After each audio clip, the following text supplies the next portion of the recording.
So what's going on here? Hello, you back? Welcome to my den. This is where I have all my toys.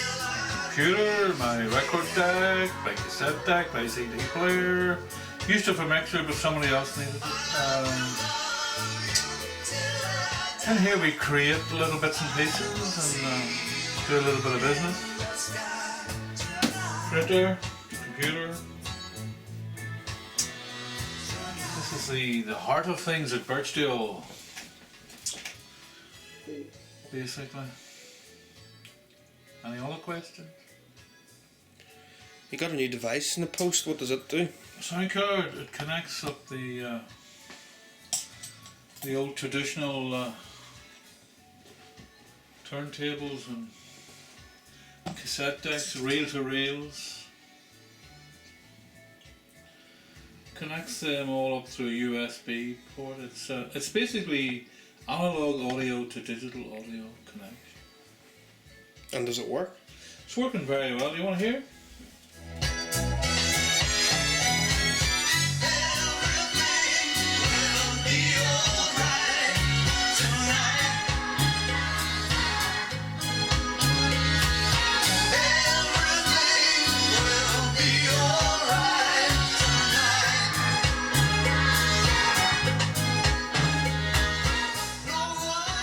That's the great David Bowie of Space Odyssey fame. And what's that application you're using on the computer? That's Spotify, which has got millions and millions of tunes, which you can subscribe to and listen to round the clock. It's very, very good, very versatile, very comprehensive, and it's a worthwhile application. You think would that make radio productions easier these days? It would certainly expand your library considerably, but it was much more difficult in the 80s when you were working in radio. Well, in my day it was mostly vinyl discs, but CD had started to creep in, you know. But now these days it's all hard drives and MP3s. And the world has moved on a little bit from the 1980s. But how was KISS FM programmed? KISS FM was programmed along similar basis to a format they use in the States called ABC. It's basically a chart, whereas your most recent records would be your A records, it's a rotational program. Your A records come around more often, but you wouldn't have as many of them. And that would all have been on vinyl and CD and cart? Yeah, you just read it off a chart. You have a chart for each hour. You have B list, which would have a lot more tunes in it, but they wouldn't rotate as often. And then your C list would be. For those that don't know, could you explain what KISS FM actually was? KISS FM was an unlicensed commercial operation which took advantage of the laws which existed in the Irish Republic during the 1980s. Their telegraphy laws were very out of date. They were basically drafted to allow the state broadcaster to operate after the British left in 1922 and hadn't been updated. So in them days all radio was AM, and the only people who could afford to be in it or could finance it was the state. But FM arrived in the 1950s, and by the 1980s FM transmitters could be picked up for a few £100. So I got together three guys to invest £500,000 in this radio station called KISS FM, which was modelled on a station that had existed a few years earlier in Dublin, and very successful as well. Its sister station Radio Nova, huge station in Dublin, very popular with the kids there. And we were piggybacking on the success of that, I suppose. But this time we were broadcasting a 1.2 million watt signal into Belfast, which Belfast had never been exposed to pirate radio of that era. They had been exposed to Radio Caroline in the 60s.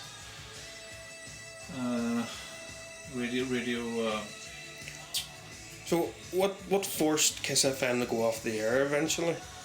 Well, we came on the air in March 1988. It took about a year to get the station on, get all the bits and pieces together. £500,000 worth of gear had to be shipped in from all over the world. It was a very professional operation. We hired a station manager, a guy called Tom Hardy. Now it's Today FM. What happened? Great guy to work with. There was a change of the legislation. I'm coming to that. In March we came on the air. In June that year they drafted a bill, a new, what they called the 1988 Wireless Telegraphy Act, updating the 1922 scenario which I talked about earlier there.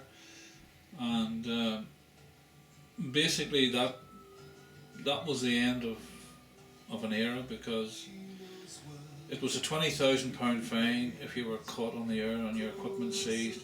Previous to that, they didn't really enforce the law very much, and anybody that they did take to court, it was usually a very nominal fine, a smack over the wrist. But the new law had big teeth in it, and what they wanted to do, they set up a commission to license stations across the country, so therefore they had to get some way of dealing with the illegal operators. So everybody closed down, bar Radio Dublin. So you mentioned there was a £20,000 fine with the new legislation. So why is it when Energy 106 was on the air and subsequently got raided after 9 years, did they not get that fine imposed upon them?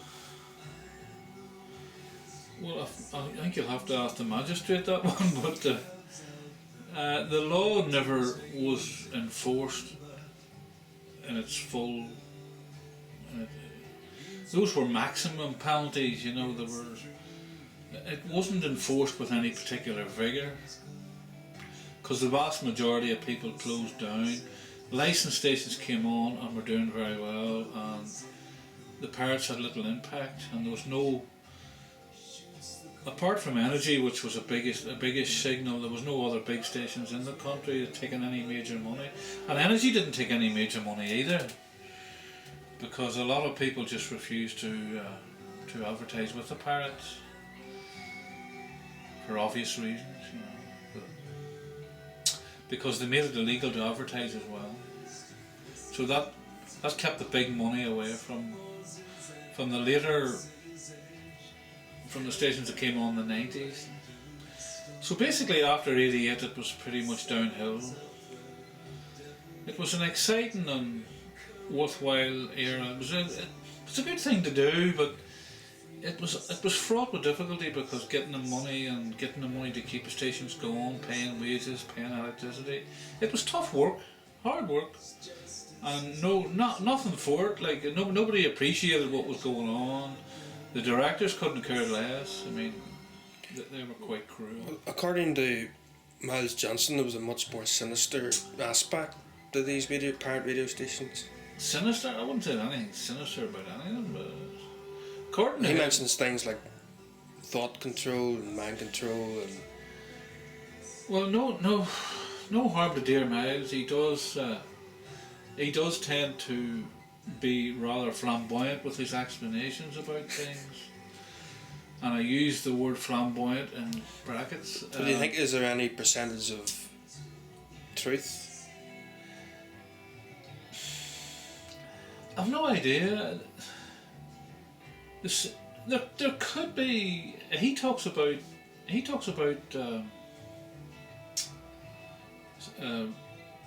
intelligence transfer and so forth and so on.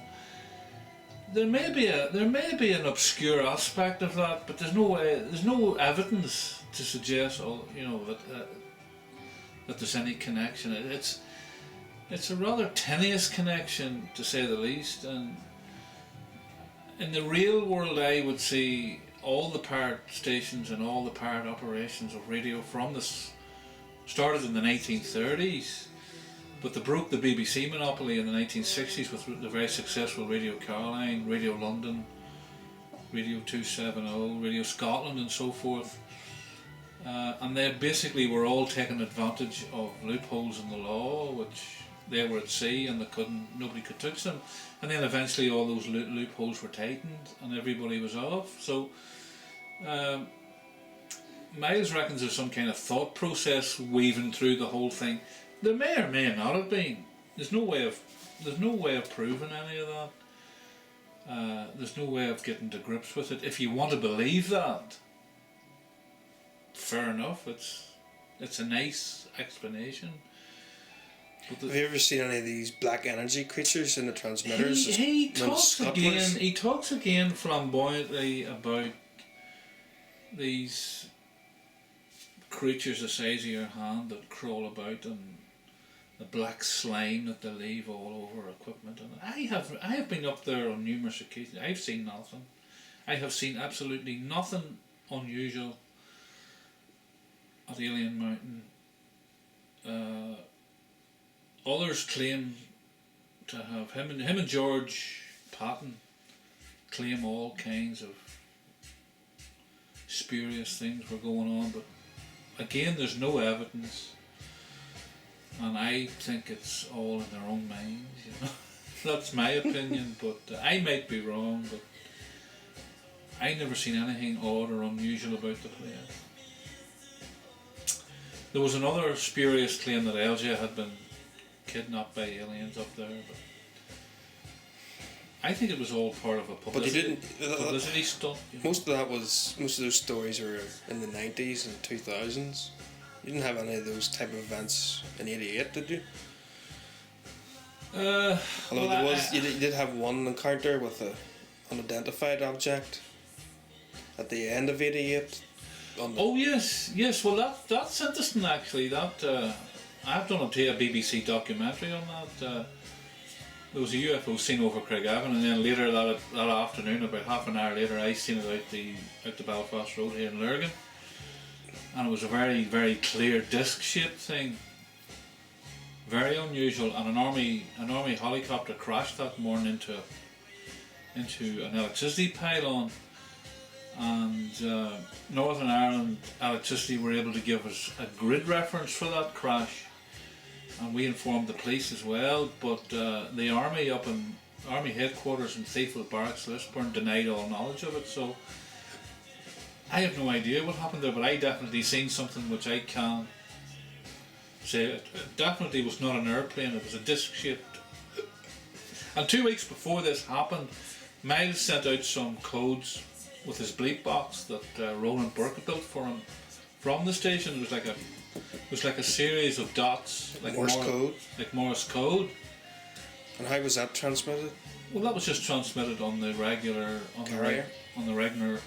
signal, and he said he was communicating with some kind of extraterrestrial body or force or whatever.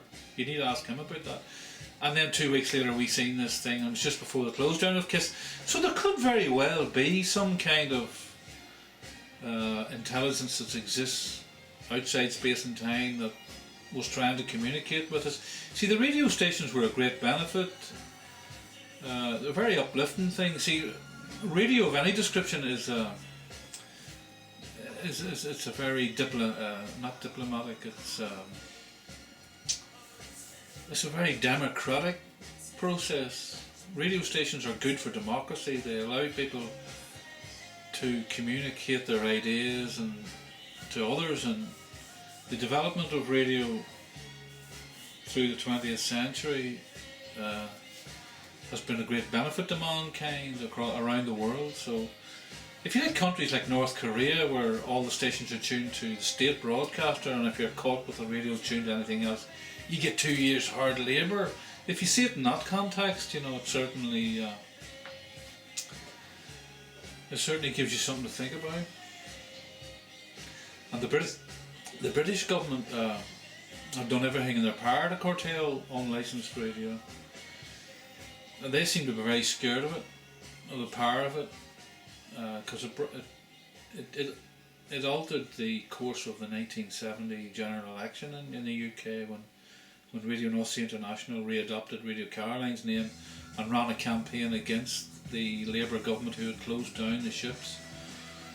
Is this 3 years previous? The power stations in them days were much bigger than any licensed operation, certainly bigger than Radio 1. They had more listeners. Radio 1 didn't exist until after the close down. Radio Caroline had over 20 million listeners, which is the biggest radio audience ever in the UK. That's a phenomenal audience. I mean, primetime television barely gets that these days. Like Coronation Street was maybe of 18 million, so that puts it in the context. Yeah, they did. The pirate radio stations of the 60s did make a very, very big impact. And it was that impact that motivated me to get involved in the 80s. You know, I loved Radio Caroline. It was great to get home from school and get it switched on every day, and it was very uplifting. And the BBC in them days was very, very mouldy and old hat. You know, they were still playing music from the 1930s and 40s, and you get very little pop music, whereas the Pirates were pop music all day, and it was a breath of fresh air.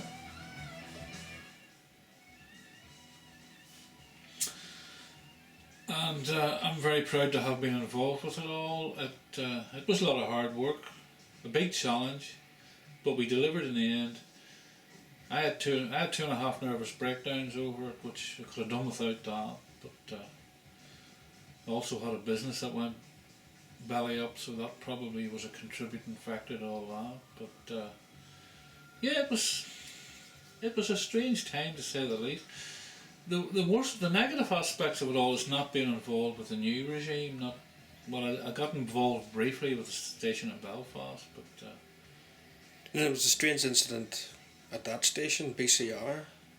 They tried to gas me up there, which probably was accidental. They had faulty air conditioning system, and there was carbon monoxide pumped into the studio. And I could feel myself drifting out of body. I could see my hands just getting further, and I could feel myself starting to lift. And then the acting studio manager came in, a guy called, what was his name? Gaston? No.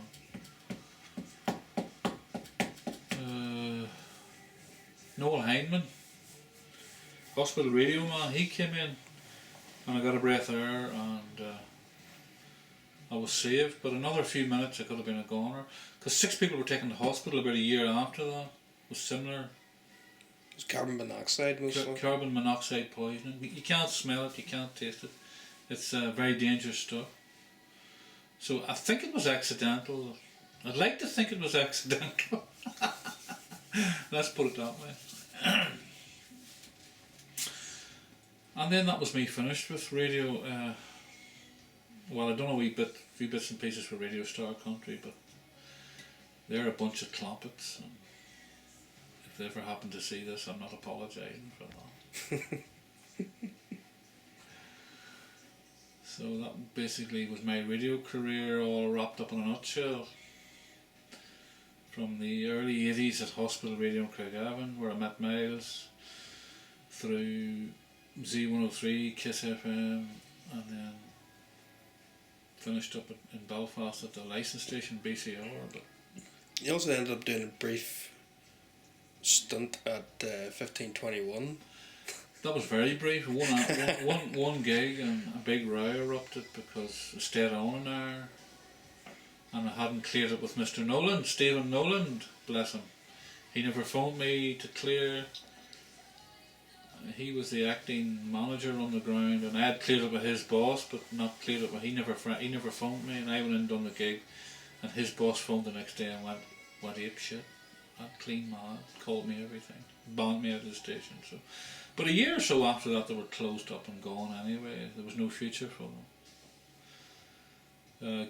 Being given, they were given 5 kilowatts on AM to cover the whole of Northern Ireland.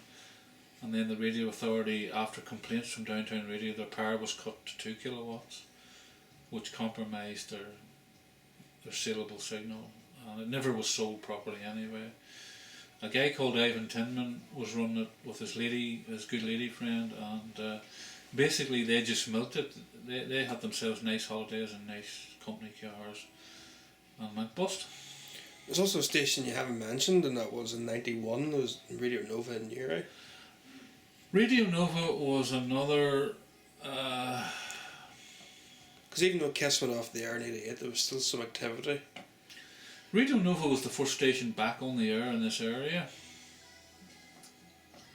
and was picking up a lot of listenership, but unfortunately wasn't generating any revenue, and I was left to run it single-handedly, with Mr. Johnson blasting me down the phone from his work in London at Sky, and all I had was my dole money, and it didn't stretch very far, and after 3 months I couldn't stick it any longer, and there was a bit of backstabbing started. And so the station only lasted 3 months? I thought it was longer than that. No, it started in June, it was all over by mid-September. I just walked out. I couldn't finance it any longer on £36 a week. It just couldn't be done. It was financially unviable, which was sad because it was a well organised little station, and for what it was having quite an impact. But Newry now has its own licensed station and seems to be doing very well. And before that, you had a small station on Craigavon. We used to broadcast.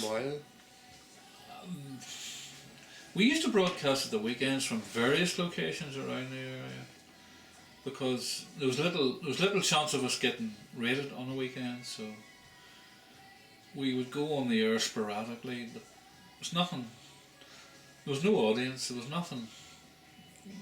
It was a random event, you know. You're on in Miles's flat in Belfast in the mid-80s. We used to go on in Belfast with a station called B96. We used to go on at nights and evenings and weekends. Carried on badly, breaking the Wireless Telegraphy Act, but